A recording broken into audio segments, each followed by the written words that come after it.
राधे राधे दोस्तों, कैसे हैं आप। आज का हमारा वीडियो रहेगा जयपुर के बारे में, जयपुर के आराध्य गोविंद देव के बारे में और यहाँ की जो फेमस मंदिर वगैरह हैं कुछ उनके बारे में रहेगा, जिसके बारे में मैं आपको बताऊंगा। मैं सुबह पहले जब मंदिर जाता हूँ तो जाते वक्त जैसे मैं 3 बजे उठता हूँ, नहाता धोता हूँ और 3:30 पौने 4 बजे मैं मंदिर के लिए निकलता हूँ, जिसमें सबसे पहले मेरा जो टारगेट होता है पहुंचने का वो होता है गोविंद देव जी मंदिर में। मैं जयपुर के वैशाली नगर इलाके में रहता हूँ, तो वहाँ से जाने में करीब आधा घंटा मुझे लगता है। और वहाँ जाते वक्त रास्ते में सबसे पहले आता है ताड़केश्वर मंदिर, जो चौड़ा रास्ता में पड़ता है। ताड़केश्वर मंदिर के बाद मैं हवा महल होते हुए गोविंद देव जी पहुँचता हूँ। वहाँ पे 4:30 बजे पहुँचने के बाद गोविंद देव जी की आरती 5 बजे लेने के बाद गोविंद देव जी मंदिर में करीब 4 से 5 मंदिर हैं पास में। नरसिंह जी का मंदिर है, ठाकुर जी का मंदिर है और हनुमान जी का मंदिर है, शिव जी का मंदिर है।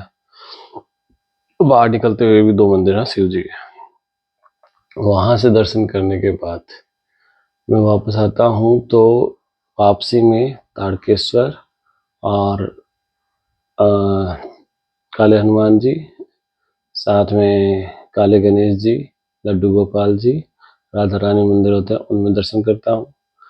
मदन मोहन मंदिर आता है उसमें भी दर्शन करता हूँ। इसके अलावा बैकुंठनाथ जी का मंदिर आता है सोडाला में, उसके दर्शन करके आता हूँ।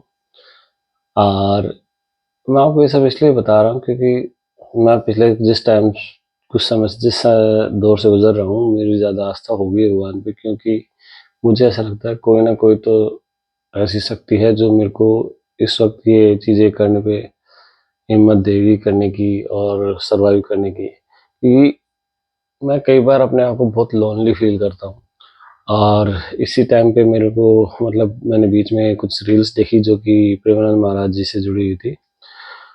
उनके मैंने वो कुछ वचन सुने, उसके बाद मेरे को थोड़ी आस्था ज़्यादा हो गई है भगवान पे। और ये चीज़ें मेरे को ऐसा लग रहा है कि मेरे जीवन में कुछ बदलाव ला रही हैं और एक शांति सी है जीवन में, थोड़ा सा लाइफ स्मूथ चल रही है। और सबसे बड़ी बात है, राधे जी ने मेरा बहुत काम निकाला भी है। देखो, ऐसा नहीं है कि बहुत अच्छा काम कर दिया, बट मैं जिन मुसीबत में पड़ सकता था उनसे बचाया है मेरे को। तो कहीं ना कहीं मैं थैंकफुल हूँ प्रेमानंद महाराज जी का और राधे जी का। जैसा भी है, मेरी आस्था जैसी है मैं चाहता हूँ और अच्छी हो जाए, बट अभी जैसी है आप लोगों को लगे कि भाई दिखावा हो रहा है, जो भी हो रहा है आप जैसा कंसिडर करना चाहें कर सकते हैं। मैं किसी के ओपिनियन को नहीं बदल सकता, बट जो मेरी सोच है वो मैंने आपको बता दी। इसके अलावा गोविंद देव जी के पास में वहीं से गणेश जी के दर्शन भी होते हैं, जो कि पास में ही है। जयपुर में देखने लायक उसके पास में हवा महल हो गया, आमेर का मंदिर हो गया, वो उधर से ही रास्ता होता है जाने का। आप जब भी कभी जयपुर आए तो गोविंद देव जी के दर्शन करना ना भूलें, और अगर उसके साथ में गढ़ गणेश जी के दर्शन कर सकते हो तो वेल एंड गुड, बहुत अच्छी बात है। क्योंकि गोविंद देव जी को जयपुर का आराध्य देव माना जाता है, और कहते हैं कि राजा का जो महल है वहां से गोविंद देव जी के दर्शन, और वहां गोविंद देव जी के दर्शन के बाद सीधे गढ़ गणेश के दर्शन होते थे राजा के महल से, जो कि उसके जस्ट सामने है जहाँ पे राजा रहा करता था। वैसे तो राजा आमेर किले में भी रहता था, राजा का जो निवास स्थान था, सिटी प्लेस, जहाँ पे अभी भी राज फैमिली रहती है, तो वहां से कहते हैं कि वही सीधा दर्शन होता है। और जयपुर के गोविंद देव जी के मंदिर के पास में एकमात्र नरसिंह जी का मंदिर है, जिसमें नरसिंह जी की गोद में माता लक्ष्मी बैठी हुई है। तो ये ऐसा मेरे ख्याल से कोई मंदिर नहीं है जिसमें नरसिंह जी के साथ माता लक्ष्मी विराजमान हो उनकी गोद में। और जो आपसे आते होते जो मैं बता रहा था लड्डू गोपाल और काले गणेश जी का, काले गणेश जी के मुकुट में गणेश जी हैं, मतलब गणेश जी के अंदर गणेश जी हैं। ये हमें नहीं पता था, जब मैंने दर्शन किया मुझे किसी ने बताया तो मैंने वापस जाके दर्शन किए, और वो चीज़ मेरे पास सबकी फोटोज वगैरह हैं। दूसरी बात ये कि भगवान पे आस्था जिताने का रीज़न ये भी है कि कहीं ना कहीं आपको पॉजिटिविटी मिलती है, कुछ मन में जो नकारात्मक विचार आते हैं वो खत्म हो जाते हैं, जो आपका दिमाग डाइवर्ट होता है कहीं और पे, वो भी एक जगह रहता है। तो इसी वजह से मैं थोड़ा भगवान में आस्था रखने लगा हूँ। दूसरी चीज़ जो जयपुर के बारे में है कि लाइक यहाँ का माहौल जो भी है और जो भी मंदिर वगैरह है, आपको पता हो तो जयपुर को छोटी काशी के नाम से भी जाना जाता है। जयपुर में बहुत से ऐसे मंदिर हैं जो काफ़ी आउटसाइड में भी हैं। अगर देखना चाहो कभी तो वैशाली में अक्षरधाम मंदिर है और स्वामीनारायण जी का टेम्पल है।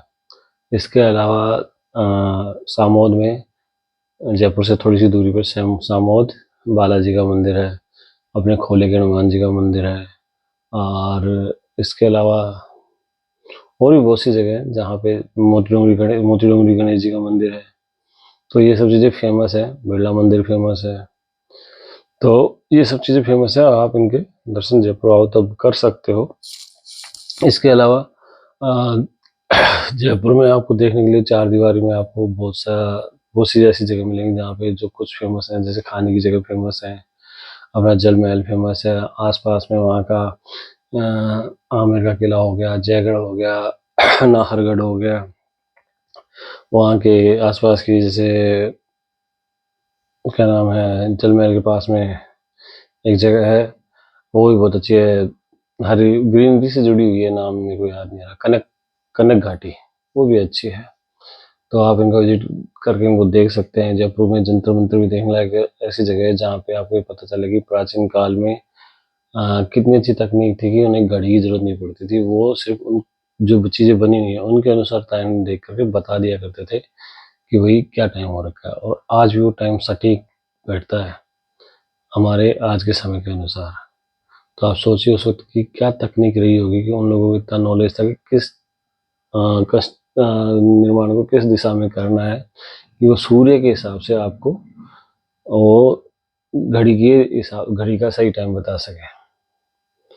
तो वो चीज़ें देखने लायक है। और आमेर में शिला देवी का मंदिर है जो कि जयसिंह जी का राजा जयसिंह जी का बनाया हुआ है।